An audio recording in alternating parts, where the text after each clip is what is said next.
جميعا ولا تفرقوا صدق الله العظيم وقال النبي صلى الله عليه وسلم يد الله على الجماعة أو كما قال عليه الصلاة والسلام صدر محترم মুআজ্জাজ ও মুকাররম আসাতিজা ইকরাম শ্রদ্ধেয় আমন্ত্রিত অতিথিবৃন্দ ও আমার সাথী ভাইরা সকলকে জানাই আমার ভক্তি ভালোবাসা শুভেচ্ছা ও সালাম।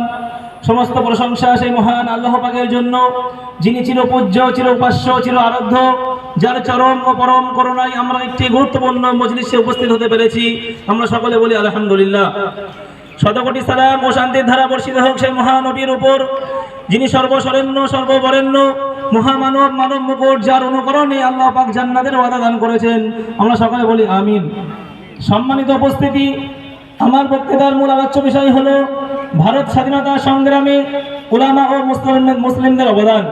কেননা আমাদের দেশের স্কুল কলেজ ইউনিভার্সিটির ছাত্র ও শিক্ষকদেরকে যদি যে প্রশ্ন করা হয় কুখ্যাত ইংরেজদের ভারত থেকে তাড়িয়ে দেশকে স্বাধীন করার জন্য কাদের অবদান রয়েছে, কাদের ত্যাগ কুরবানি আত্মবলিদানে দেশ স্বাধীন হয়েছে, তার উত্তরে এক বাক্যে বলে উঠবে, তার উত্তরে এক বাক্যে সমস্যার সকলেই বলে উঠবে বিনয় বাদল দীনেশ ক্ষুদিরাম সুভাষচন্দ্র বোস ও মাতঙ্গিনী হাজরা, এদেরই অবদানে দেশ স্বাধীন হয়েছে। কোন মুসলমান ভাইয়ের নাম শুনতে পাওয়া যাবে না। তাই প্রকৃত ইতিহাস থেকে কিছু তথ্য ভিত্তিক আলোচনা করলে বুঝতে পারবেন যে ভারত স্বাধীনের জন্য বেশি অবদান কাদের রয়েছে। ধারাবাহিকভাবে সব কথা বলতে গেলে সময়ের ব্যাঘাত ঘটবে, তাই জ্ঞানী লোকের জন্য স্বল্পই যথেষ্ট মনে করে কিছু অল্প কথা রাখছি।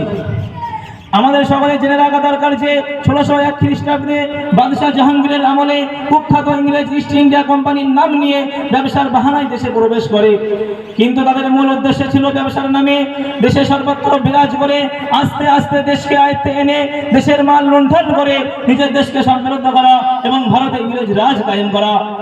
কিন্তু দুঃখের বিষয় এই যে ইংরেজদের এই কুচক্র ও দুর্বিসন্ধির কথা ভারতবাসীরা অনেকে জানতে বুঝতে পারলেও সাহস করে ভারতের কোনো হিন্দু সন্তান প্রকাশ করতে পারেনি।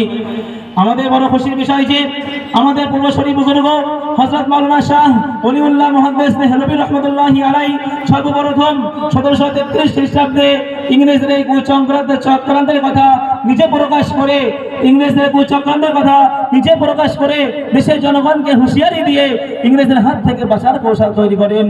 1803 খ্রিস্টাব্দে তার সুযোগ্য সন্তান বীর কিশোর হযরত মাওলানা শাহ আব্দুল আজিজ দেহলভী রাহমাতুল্লাহি আলাইহি ইংরেজদের রাজত্বকে বেঈমান রাজ বলে ঘোষণা করে দেশের বিভিন্ন প্রান্তে প্রান্তে জ্বালাময়ী ভাষণ দিয়ে ইংরেজদের বিরুদ্ধে সংগঠন তৈরি করতে থাকেন। 1831 সালে পাঞ্জাবের বালাকোটে হযরত মাওলানা সৈয়দ আহমদ শহীদ বেরলভীর নেতৃত্বে ইংরেজদের দালাল রণজিৎ সিং এর বিরুদ্ধে রক্তক্ষয়ী যুদ্ধ হয়। ওই যুদ্ধে হাজার হাজার মাওলানা ও মুসলমান দেশের জন্য প্রাণ বিসর্জন দেয়।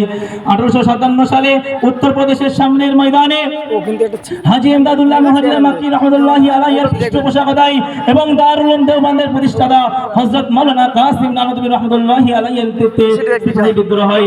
ওই যুদ্ধে 56,000 মাওলানা দেশের জন্য টন টন রক্ত দিয়ে কালো মাটিকে লালে লাল করে দেশ প্রেমের পরিচয় দেয়। শুধু তাই নয়, সিপাহী বিদ্রোহের পর জিকিরদের দুই দিকের প্রত্যেকটি রাজগাছে একটি করে মাওলানাকে ফাঁসি দেওয়া হয়। বড় পরিতাপের বিষয়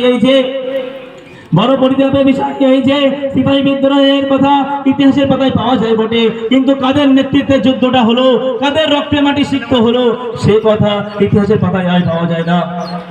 দেশের জন্য আন্দামান মাল্টার দ্বীপ পূজ্য হয়ে গেল।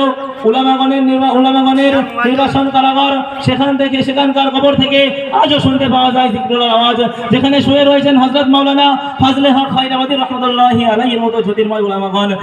1914 সাল থেকে 1919 সাল পর্যন্ত মাল্টার নির্বাসনে দণ্ডিত হন হযরত মাওলানা মাহমুদুল হাসান দেওবন্দি রাহমাতুল্লাহি আলাইহি ও হুসাইন আহমদ মাদানী রাহমাতুল্লাহি আলাইহির মতো ভারত রত্নগুলো দেশকে স্বাধীন করার জন্য ধারাবাহিকভাবে দীর্ঘ 25 বছর ধরে দেশের বাইরে জাপানে আফগানিস্তানে সংগঠন তৈরি করে ইংরেজদের বিরুদ্ধে বহু ক্ষতি করতে সক্ষম হয়েছিলেন হযরত মাওলানা ওবাইদুল্লাহ সিন্দি রাহমাতুল্লাহি আলাইহি।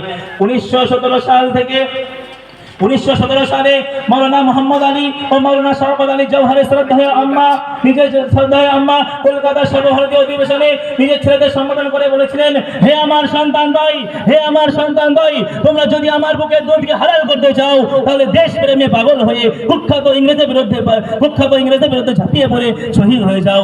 যাই হোক ভাই, আমার স্বল্প সময় বক্তব্যের মাধ্যমে বুঝতে পারলেন যে দেশকে স্বাধীন করার জন্য প্রথম থেকে শেষ পর্যন্ত মুসলমানদের অবদান কতটা।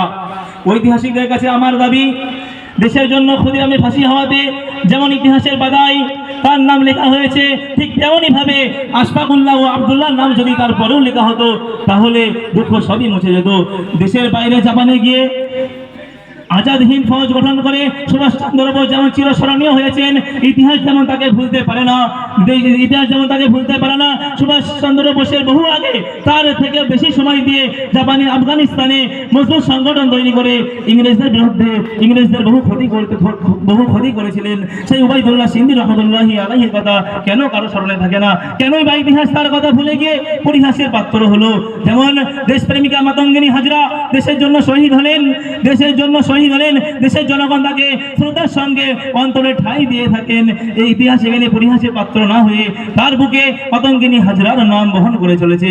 ঠিক তেমনই ভাবে শ্রদ্ধেয়া আম্মা জননী আবেদা বানু, যিনি নিজের ছেলেদের দেশের জন্য শহীদ মন্ত্রে দীক্ষা দিলেন, তার নাম দেশের কোনো বন্ধুর অন্তরে ঠাঁই পেল না কেন?